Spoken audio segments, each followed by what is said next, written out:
Oke, langsung saja kita masuk ke pembahasan berikutnya yaitu bab kedua dari buku Developing Leader Within You 2.0.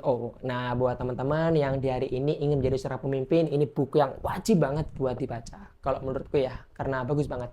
Dan di bab kedua ini membahas tentang prioritas. Nah, pasti ya buat teman-teman yang di hari ini bekerja atau mungkin juga membangun bisnis atau mungkin kuliah, hari ini kan pasti banyak ya kegiatan-kegiatan, tugas-tugas yang harus kita lakukan. Bahkan kita merasa 24 jam nggak cukup gitu kan. Bisa nggak sih kita ini ya kayak jadi Naruto Kage Bunshin gitu ya, kita pindah ke tempat apa gitu kan buat mengerjakan berbagai macam tugas akan bisa selesai semua gitu kan. Tapi pada kenyataannya nggak bisa gitu kan. Nah, bagaimana cara kita bisa benar-benar mengoptimalkan waktu kita agar bisa lebih produktif? Nah, itu kita bicara bukan tentang mengendalikan waktu. Karena pada dasarnya waktu tidak bisa dikendalikan. Betul? Waktu tidak bisa ditambah maupun tidak bisa dikurangi. Jadi kita tidak bisa mengendalikan waktu. Setiap orang sama-sama memiliki 24 jam.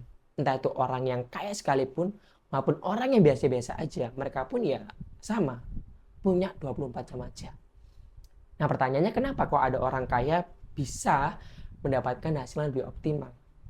Sedangkan orang yang biasa-biasa aja ya cuma mendapatkan hasil seperti itu. Nah, yang membedakan adalah bagaimana cara orang tersebut menggunakan waktunya. Fokusnya kemana sehingga bisa mendatangkan hasil yang lebih produktif.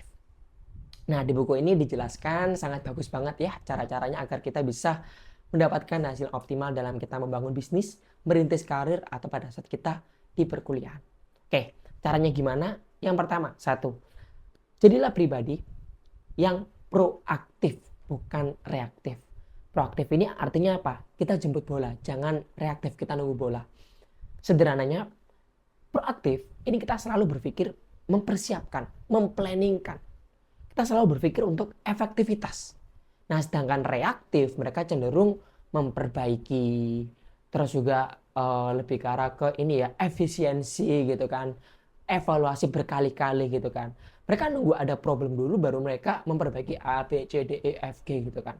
Nah, tapi kalau kita bisa menjadi orang yang proaktif, kita akan benar-benar fokus, memplanning, merencanakan, mempersiapkan sehingga harapannya problem-problem yang di depan bisa lebih minim.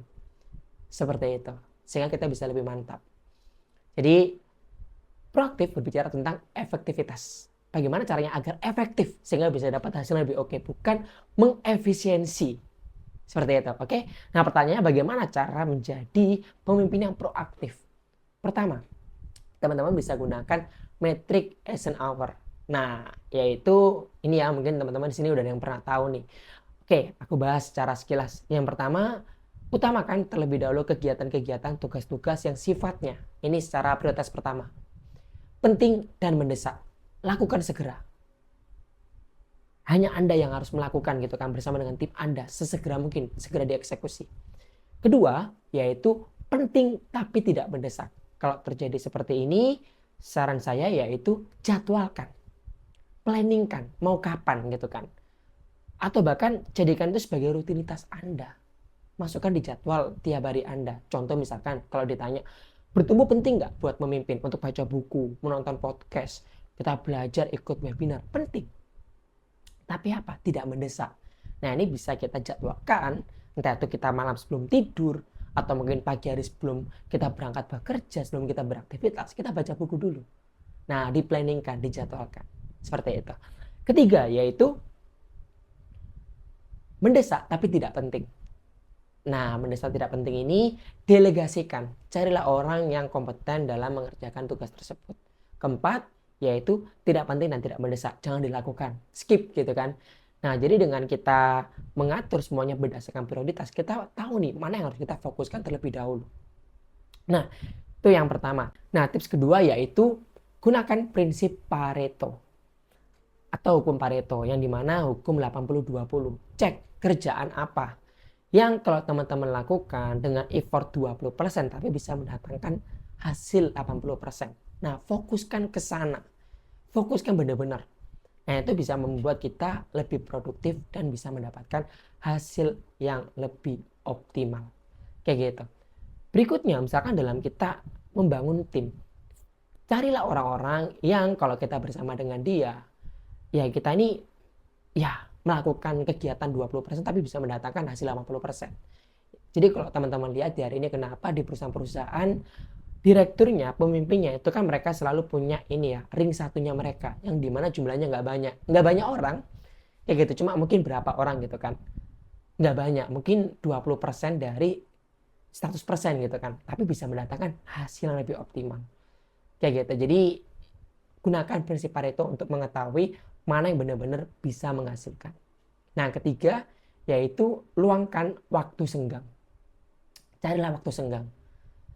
Plotlah waktu senggang. Untuk apa? Untuk di sini kita memplanning, mempersiapkan, mengevaluasi, merecharge energi kita sehingga kita bisa lebih optimal dalam menyusun prioritas untuk di beberapa hari ke depannya. Kita bisa menyusun agenda-agenda perencanaan yang lebih optimal. Bill Gates setiap minggu, kalau mungkin teman-teman tahu kisahnya, saya pernah baca di beberapa artikel, dia meluangkan waktu untuk ya tidak pegang HP, tapi dia fokus untuk baca buku, dia cari tempat yang kosong jauh dari perkotaan untuk benar-benar mengevaluasi, memplanning. Karena memang itu penting banget. Jadi kita nggak cuma hanya kerja. Takutnya kalau kita kerja aja bagus banget, tapi takutnya adalah apa? Ya kita bisa stuck. Kita juga perlu untuk membangun momentum, kita juga perlu untuk bisa naik berkali-kali lipat. Nah, di situ perlu untuk kita merencanakan, berpikir, mengevaluasi, mengenali diri kita bahkan. Jadi waktu senggang itu pun juga sangat penting, teman-teman semuanya. Oke, itu aja beberapa tips dari buku ini, bagus banget. Jadi bisa kita terapkan dalam mengatur prioritas kita. Jadi kalau aku rangkum, yaitu jadilah pribadi yang proaktif. Dan gimana caranya? Satu, gunakan prinsip action hour, metric action hour ya, untuk tahu mana yang penting dan mendesak untuk kita bisa segera eksekusi. Kedua, yaitu gunakan prinsip Pareto. Kerjaan apa yang kalau kita lakukan bisa mendatangkan besar, fokuskan ke sana. Ketiga, luangkan waktu senggang. Nah, itu aja dari aku. Semoga bisa bermanfaat. Dan nanti kalau ada kelanjutan untuk babak berikutnya, nanti kita akan bahas. Oke, itu aja dari aku. Thank you so much.